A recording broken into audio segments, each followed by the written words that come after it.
JavaScript Destructuring looks simple, but many developers only use the most basic version.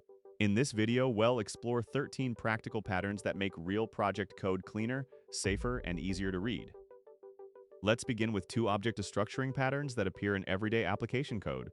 Well, extract only the data we need and normalize external field names at the API boundary. Application services often return objects containing more data than one screen needs. Here, we create a user and extract just the name and email for a profile summary. Now let's run the script and check the formatted result. Let's break down why this works. JavaScript matches name and email in the pattern to properties with the same names on the user object. Those values become local variables, so the summary no longer needs repeated user notation. Now let's show the best practice. Destructure only the properties used in the current scope. This keeps dependencies visible and avoids creating unused variables when the source object contains many fields. API responses commonly use snake case even when the application uses camel case. Well, alias user ID'd and created at while destructuring, then use the normalized variable names in our code. Let's run the script and inspect both values. Let's break down the alias syntax. The name before the colon is the property JavaScript reads, while the name after it is the local variable JavaScript creates. The original API object and its keys remain unchanged. Now let's show the best practice. Rename external fields as soon as data enters the application. This gives the rest of the codebase one consistent naming convention and prevents API-specific names from spreading between modules. Next, make configuration loading safer when optional values are absent. Destructuring defaults provide concise fallbacks, but their behavior has one important boundary. A deployment may provide a custom host while relying on standard values for everything else. Destructure the partial configuration and define fallbacks beside each optional property. Now let's run it and view the effective server settings. Let's break down the output.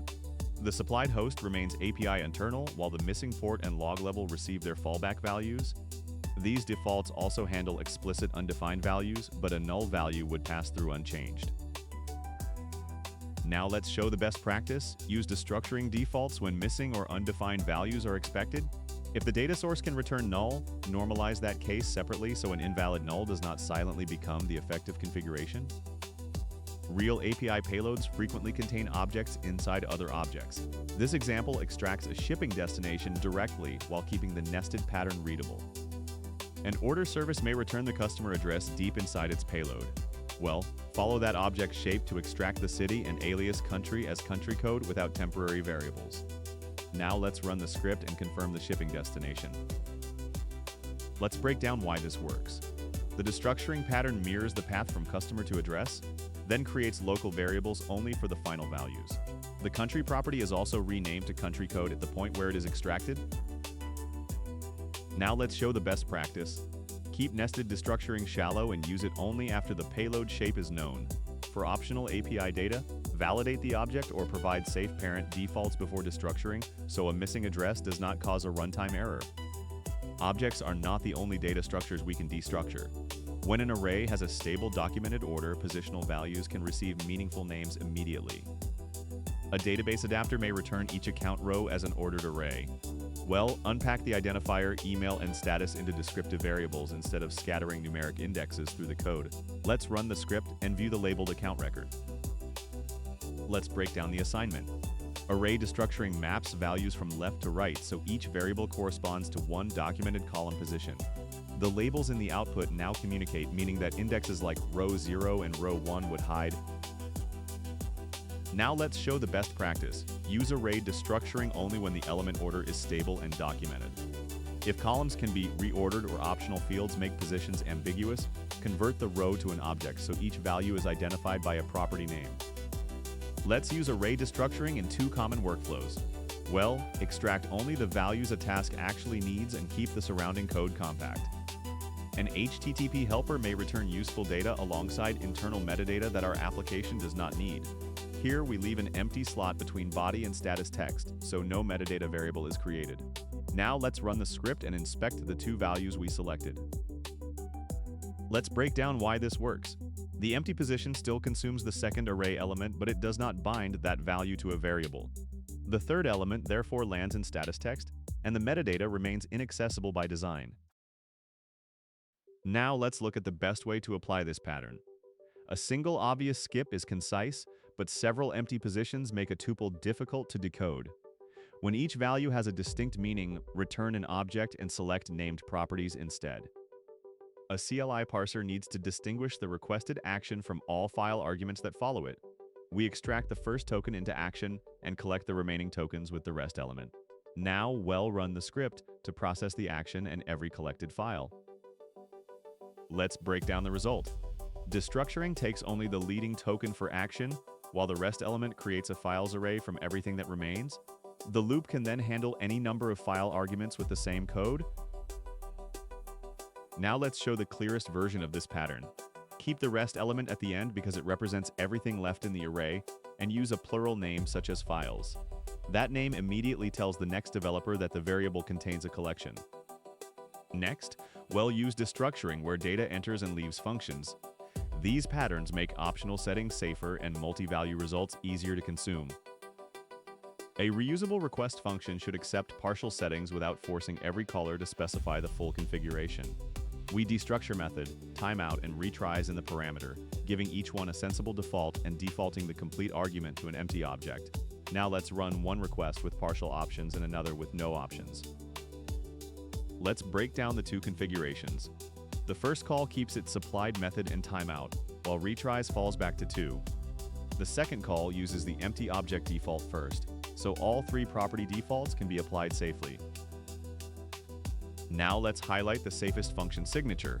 Defaulting the entire parameter to an empty object allows requests to be called without a second argument. Use this whenever an options object is optional, because destructuring undefined would otherwise throw an error. A paginated search can return matches, a total count, and metadata that not every caller needs. We return one result object and destructure only items in total at the call site. Now let's run the search and display those selected values. Let's break down why only 2 values appear.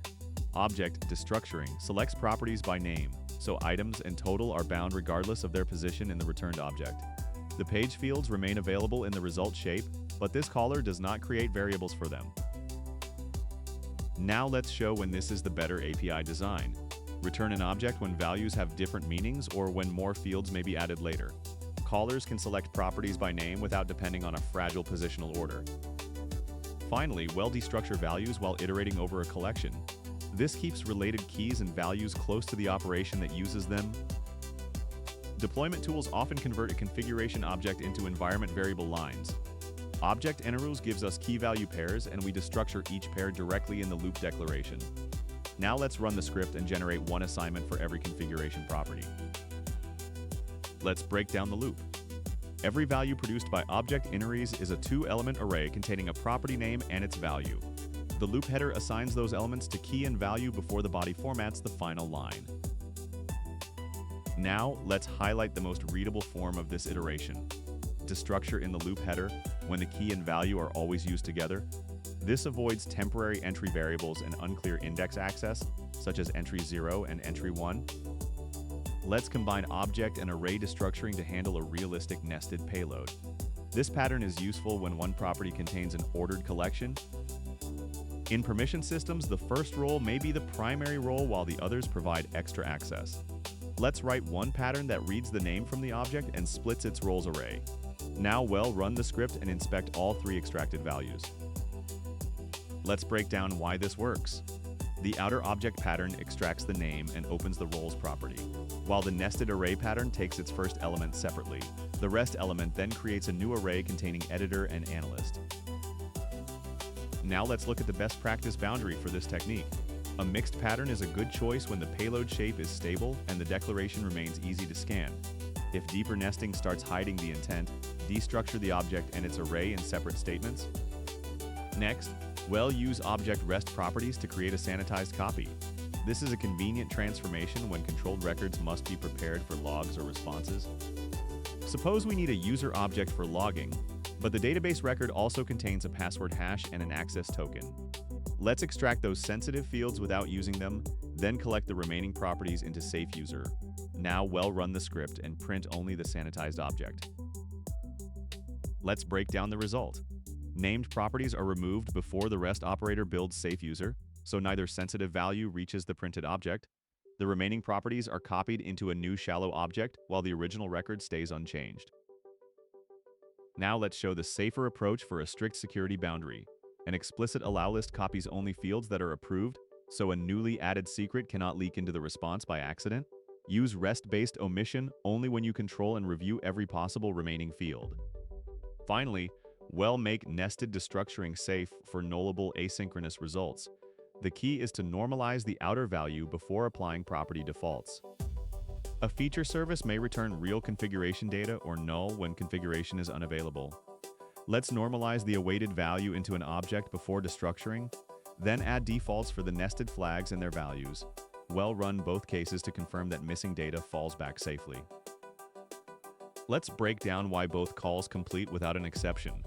Nullish normalization protects the outer destructuring operation, the empty object default protects a missing flags property, and the false defaults protect missing individual values. When remote data exists, its true values pass through unchanged. Now let's highlight the best practice for nullable integrations.